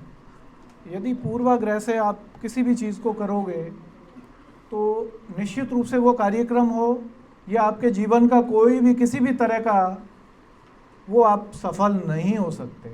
इसलिए सबसे पहले क्या करना है, जब रिसर्च मेथोडोलॉजी आपको ये सिखाती है कि आप ये सब चीज़ें छोड़ दें, यदि आपने ये सब रखा तो आपके रिजल्ट है वो कैसे होंगे, जैसा आप चाहते हैं।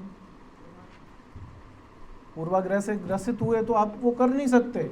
इसलिए केवल थ्योरेटिकल उसको पढ़ना, लिखना, उसको अपने जीवन में भी उतारना सीखिए, तो निश्चित रूप से आप उस अनुशासन की बात कर रहे हो, आप बहुत आगे, आपके बारे में लोग बहुत अच्छा सोचना शुरू कर देंगे।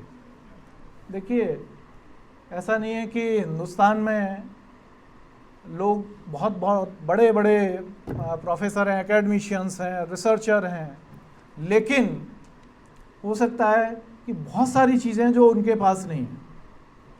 मैं आपको बताऊं, शायद आप लोगों ने नाम सुना होगा प्रोफेसर रमेश के अरोड़ा। कितने लोग जानते हैं?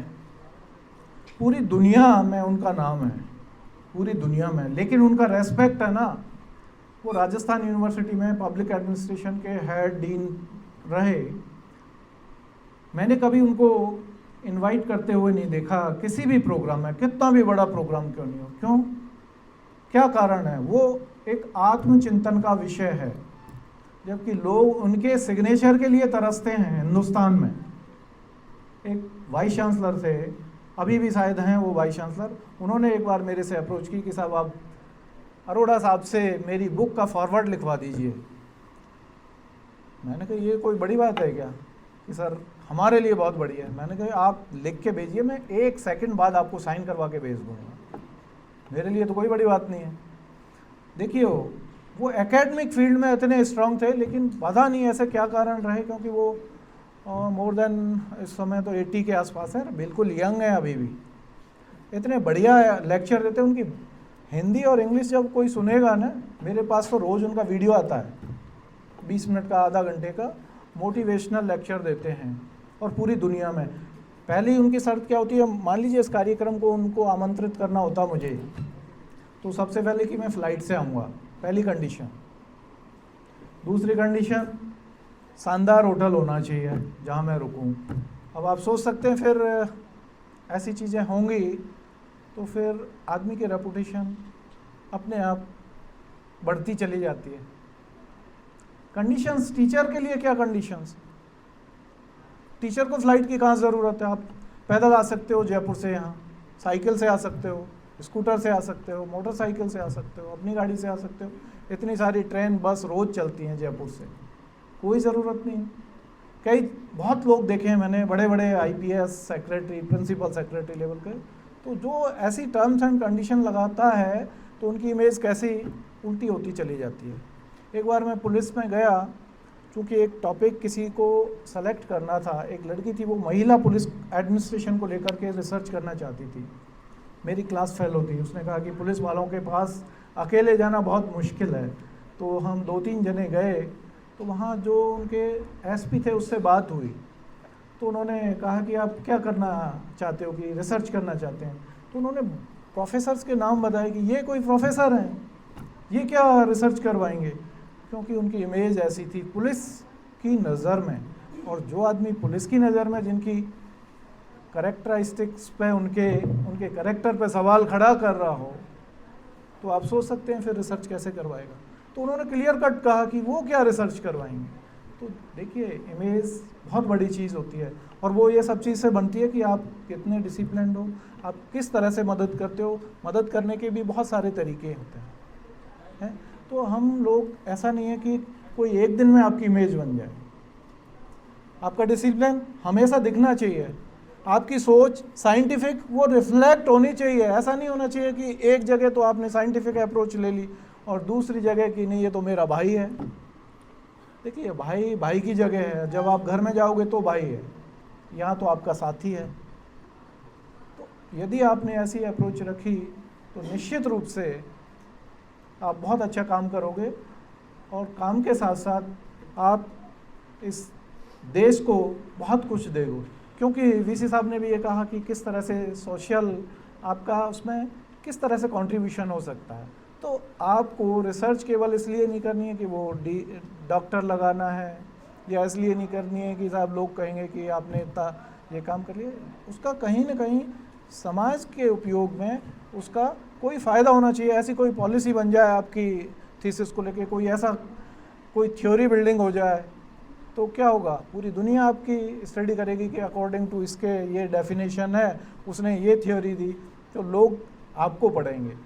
मैं आपको बता रहा हूँ, रमेश के अरोड़ा इतने बड़े विद्वान थे कि यदि वो शायद दूसरी चीज़ों में नहीं भागते तो वो आज थिंकर के रूप में पढ़ाए जाते पूरी दुनिया में।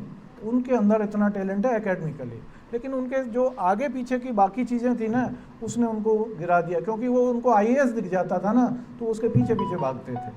अरे आईएएस हमसे बड़ा है क्या? हमने ही तो बनाया आईएएस।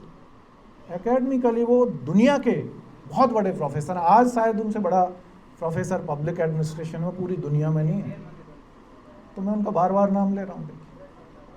लेकिन बाकी चीज़ें थी सब चौपट हो गई।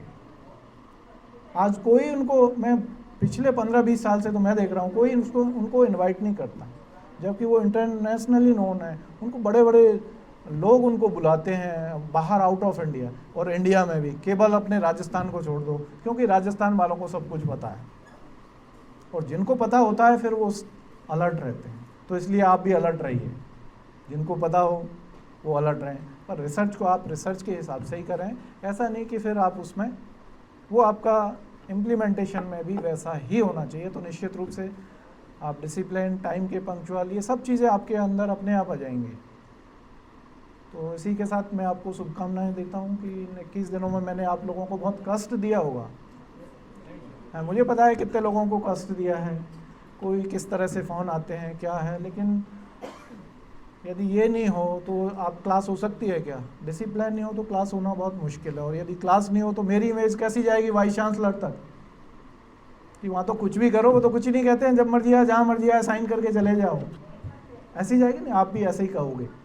अब यहाँ सब कुछ बढ़िया बढ़िया कहोगे मेरे सामने, लेकिन जब वहाँ जाओगे कि कोई प्रेजेंटेशन नहीं करवाया उन्होंने, ये कहा कि तुम तो कुछ भी दे जाओ और मैं तो सबको 40 नंबर दे दूँगा।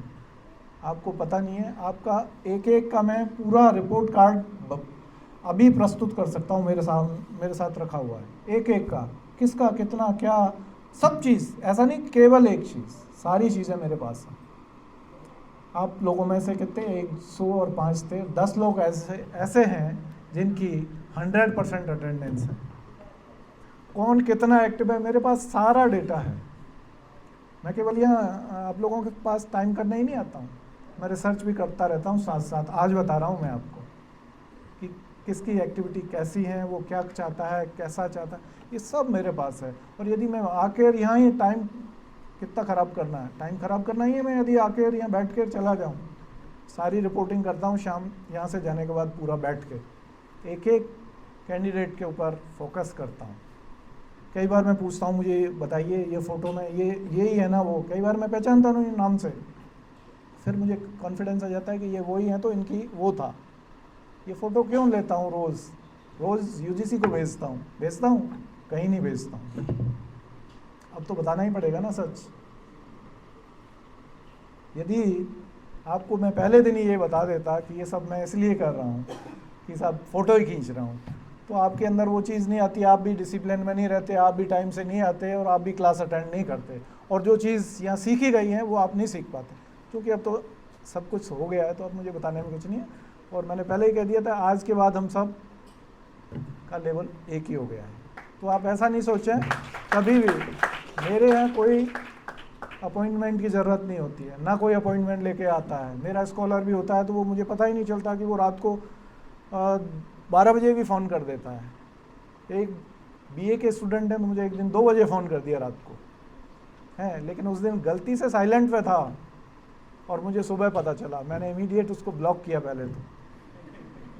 क्यों किया? क्योंकि वो इस तरह का स्टूडेंट था, नोटोरियस। और उसने किस लिए किया मुझे पता चल गया था कि उसने रिवेल लगाया और उसके 8 नंबर कम हो गए। अब मैं क्या कर सकता हूँ उसमें, और पॉलिटिकल साइंस में। तो आप देखिए उसने रात को 2 बजे ही फ़ोन कर दिया। तो ये मैंने को लगा कि ये ठीक नहीं है। इस तरह से हो सकता है वो किस पोजीशन में होगा, क्या हो सकता है वो आपको ज़्यादा पता है। राठौर हैं तो फिर क्या होगा, रात को तो राठौरी होती है ना, शाम को फिर इनका माहौल ही बदल जाता है। तो ऐसे लोगों से अलर्ट रहने की ज़रूरत होती है। तो आप लोगों ने मेरा साथ दिया है, उसके लिए मैं आप सबका आभारी हूँ कि आप लोगों ने इस क्लास को सुचारू रूप से संचालित करने में मेरा पूरा सहयोग किया। तो मैं आप सभी का आभारी हूँ। आपको कभी भी किसी भी तरह की, मतलब आपको ऐसा नहीं है, मैं केवल बहुत तरह की प्रॉब्लम के साथ आपके साथ शेयर करता हूँ, मेरे साथ बहुत लोग शेयर करते हैं। आपको कभी भी किसी भी तरह की ऐसा लगे कि मैं कोई मदद कर सकता हूँ किसी भी तरह की, तो आप ज़रूर मेरे साथ शेयर करें। मैं यहीं मिलता हूँ यूनिवर्सिटी के अलावा, दिन भर तो मेरा यूनिवर्सिटी में ही निकलता है। एक बार आने के बाद फिर कोई पता नहीं है कब जाना है। तो आप कभी भी मेरे साथ आके कोई भी बात आपको लगता है कि मैं आपकी मदद कर सकता हूँ तो ज़रूर आए। धन्यवाद। ये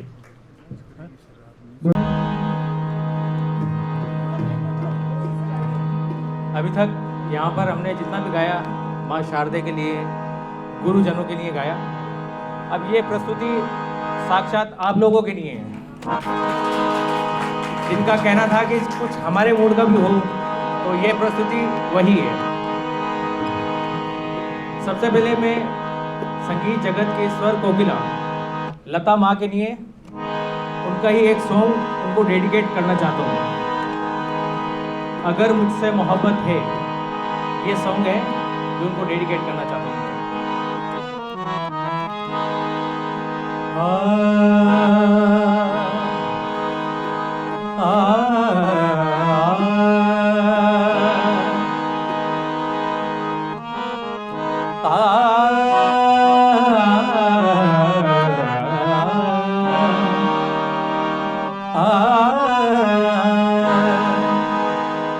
अगर मुझसे मोहब्बत है, मुझे सब गम दे दो। अगर मुझसे मोहब्बत है, मुझे सब गम दे दो। इन आँखों का हर एक आंसू मुझे मेरे सनम दे दो। अगर मुझसे मोहब्बत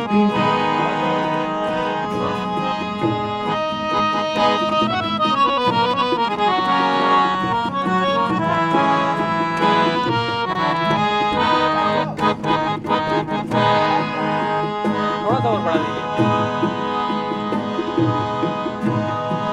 तुम्हारे गम अपना गम बना लूं तो करारा तुम्हारा दर्द सीने में छुपा लूं तो करारा है।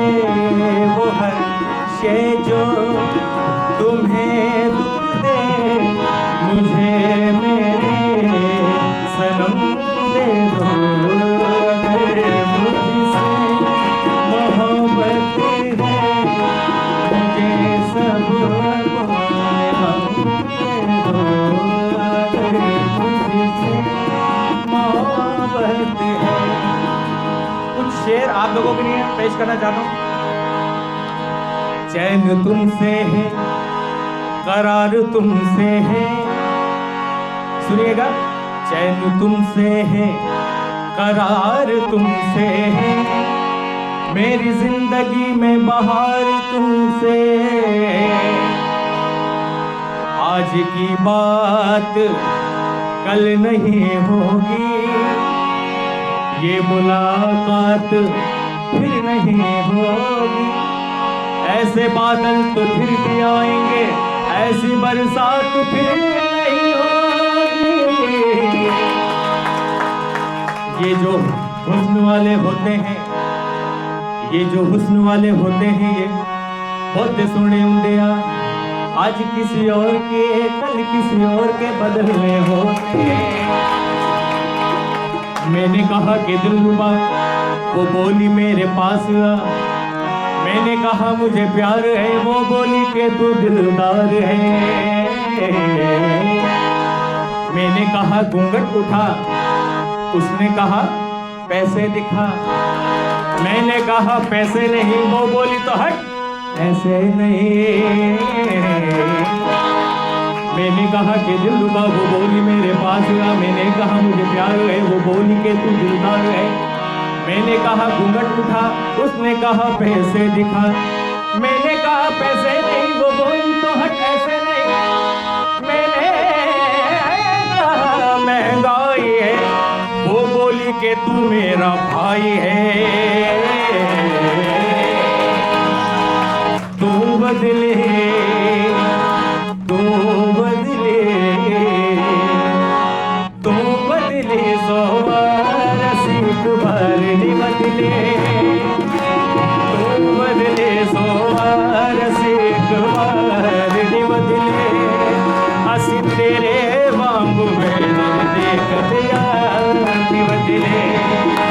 तेरे वांगू बेदले कदनी बदले धोखा देनी अजे वे तेनू छोड़े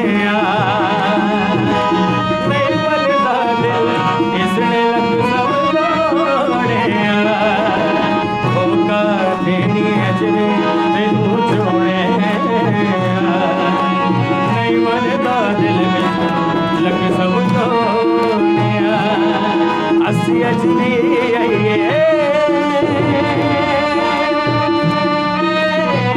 अजनी करके तेनू प्यार नहीं बदले तू बदली सोहार से एक बार नहीं बदले ओ कुड़ी तू बदली सोहार से एक बार नहीं बदले सोनिए जे तेरे नाल दगा में कमावा निरब कर मैं मर जावा नियत कर मैं मर जावा सोनिए जे तेरे नाल दगा में कमावा निरब कर मैं मर जावा नियत दसो मैं मर जावा मुख तेरा देख के चलो शर्मोदानी क्या कहते हैं मुख तेरा देख के चलो और शर्माता है मतलब तुझे देख के चांद भी शर्माता है मुख तेरा देख के चलो शर्मोदानी रब भी बना के तेनू आप पछतानी भुला जिया दिल तेरा कदी में दुखावा भुला जिया दिल तेरा कदी में दुखावा निरब कर मैं मर जावा नियत कर मैं मर जावा ओए नियत कर मैं मर जावा तुम्हें दिल लगी वो जाने पड़ेगी तुम्हें दिल लगी वो जाने पड़ेगी मोहब्बत की राह पे आकर तो देखो तड़पने पे मेरे नावे तुम हंसोगे तड़पने पे मेरे नावे तुम हंसोगे कभी दिल किसी से लगा कर तो देखो तुम्हें दिल लगी भूल जानी पड़ेगी तुम्हें दिल लगी भूल जानी पड़ेगी मोहब्बत की राहों में आकर तो देखो तड़पने पे मेरे नावे तुम हंसोगे तड़पने पे मेरे नावे तुम हंसोगे कभी दिल किसी से लगा कर तो देखो तुम्हें दिल लगी भूल जानी पड़ेगी दिल लगी भूल जानी पड़ेगी तुम्हें दिल लगी भूल जानी पड़ेगी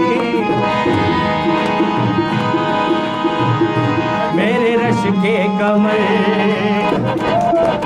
मेरे रश के कमर तूने पहले नजर मेरे रश के कमर तूने पहले नजर लगाए मजा आ गया मेरे रश के कमर तूने पहले नजर जब नजर से मिलाए मजा आ गया मेरे रश के कमर तूने पहले नजर मेरे रश के कमर तूने पहले जब नजर से मिलाए मजा आ गया बर्फ से गिर गए काम ही कर गए बर्फ से गिर गए काम ही कर गए आग ऐसे लगाए मजा आ गया मेरे रश के कमर तूने पहले नजर जब नजर से मिलाए मजा आ गया मेरा पानो सामने आ गए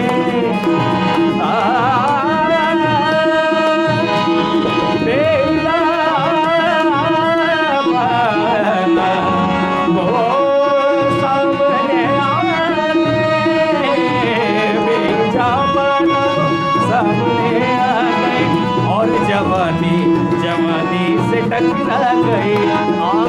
उनकी लड़ी, आँख उनकी लड़ी, वो मेरी आँख से देख कर ये लड़ाई, मजा आ गया। ओ मेरे रश के, आप भी गाएं सर। ओ मेरे रश के कमर तुमने पहले नजर, जब नजर से मिलाए मजा आ गया, जब नजर से मिलाए मजा आ गया। बहुत बहुत अच्छा, बहुत बहुत अच्छा। संगीत के अंदर, जिसके अंदर एक है माई में कैसे कहूँ, है ना, वो सितंबर गया, उन्होंने 3 दिन तक उसकी रिहर्सल चली, लेकिन मदन मोहन जी सेटिस्फाइड नहीं हुए थे। लोगों ने कहा मदन मोहन जी को आप गाइए, तो उन्होंने अलग से गाया था, फिल्म के अंदर नहीं आया, फिल्म में तो लता मंगेशकर का ही आया। उनकी डेथ हुई तो वो गाना सोलो, एक उनकी tribute to Madan Mohan record निकली, उसके अंदर निकाला, और जो उसके अंदर जो भाव है, जो गहराई है मदन मोहन की आवाज़ में, वो लता जी नहीं ला पाए, मेलोडी है। तो मैंने सोचा, क्योंकि मेरा ऑडियो का काम है, ऑडियो इंजीनियर हूँ मैं, और ये जब इक्विपमेंट नहीं आते थे ऑडियो के, तब मैंने खुद ने बनाया, एम्पलीफायर, स्पीकर, मिक्सिंग कंसोल मैंने खुद ने बनाया, और उसके ऊपर number 1 artist of the world के मैंने प्रोग्राम्स करवाए हैं जोधपुर के अंदर, क्लासिकल के प्रोग्राम्स, है ना। तो मैंने उनको, लता जी को और मदन मोहन जी को, दोनों की स्केल में फ़र्क था, फिर भी मैंने उनको 2 महीने लगे, दोनों को मैंने डुएट बनाया। मैंने कहा क्यों नहीं दोनों की एक साथ आवाज़ आ जाए। मेरा यूट्यूब चैनल है ऑडियो मेकर जोधपुर, उसके अंदर वो है। और एक लता जी अभी डेथ हुई, तो एक उनकी याद में जो गाना था, एक चिट्ठी ना कोई संदेश, तो लता जी का सोलो गाया हुआ है, एक अलग गाना है, और एक जगजीत सिंह जी का अलग सोलो गाना गाया हुआ है। मैंने उन दोनों को एक डुएट बनाया है ना, आप उसको देखिए, सुनिए, अभी बहुत लोग पसंद करते हैं उसको। और अभी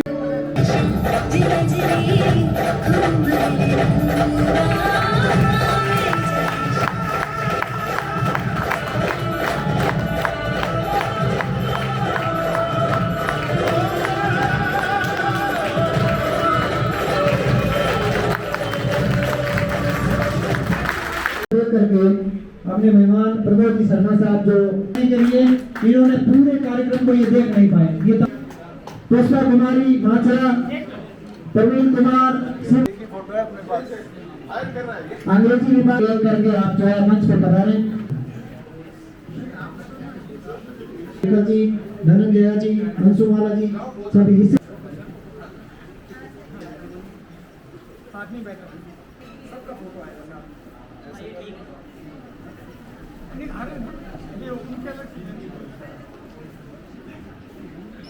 आप चाहे तो बोले यहाँ दे सकते हैं, चाहे तो करें। स्मृति चिन्ह लेकर के सहना हो तो सहन हो, भरत तो सहवीर्यम करो, सभी साथ साथ खाएं, साथ साथ बैठें, साथ साथ जिए, अनुशासन बनाए रखें। आपको बुलाया जाता है, इधर पधारें, नीचे खड़े रहे मंच के लाइन से, एक एक करके ऊपर चंद्रशेखर छंगा स्मृति चिन्ह लेकर के वहां से रवाना होता है। भूगोल विभाग अपने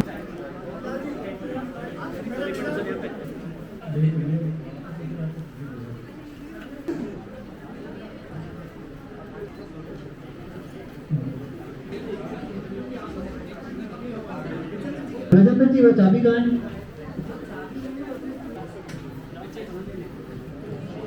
सुरेश बिश्नोई, निखिलेश सोनी, किशोर सिंह, भरत सिंह, राकेश रामावत, अभिलाल बोराना, हेम सिंह, प्रियंका गुर्जर, ज्योति सेजू, वंदना। आप इधर पधारें। प्रेम जी, अरे आप इधर करके आगे चलते रहें। आप वापस उधर से निकले, आपने बहुत हमारे कार्यक्रम में मदद की।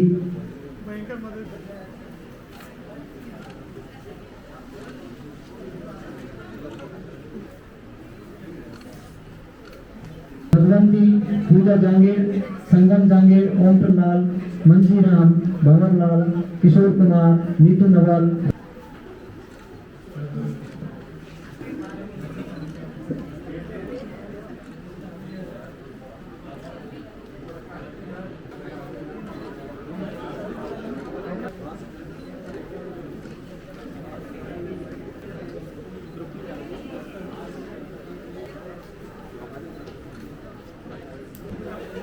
इतिहास विभाग के बाद जर्नलिज्म वाले पत्रकारिता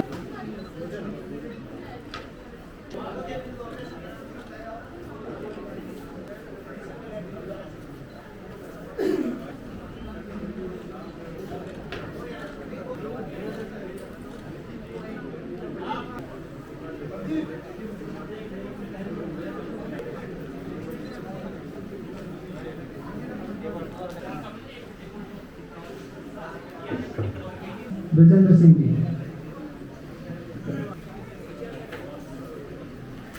से आगे संगीत विभाग मनीषा गोयल, राधा शर्मा,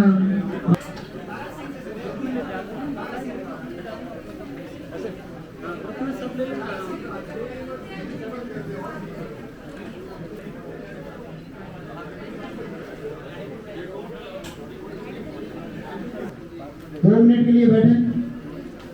और श्री कृष्ण गुप्ता राजनीति विज्ञान, मान सिंह का और भूमिका विज्ञान के एक विद्यार्थी हैं, पधारे आप।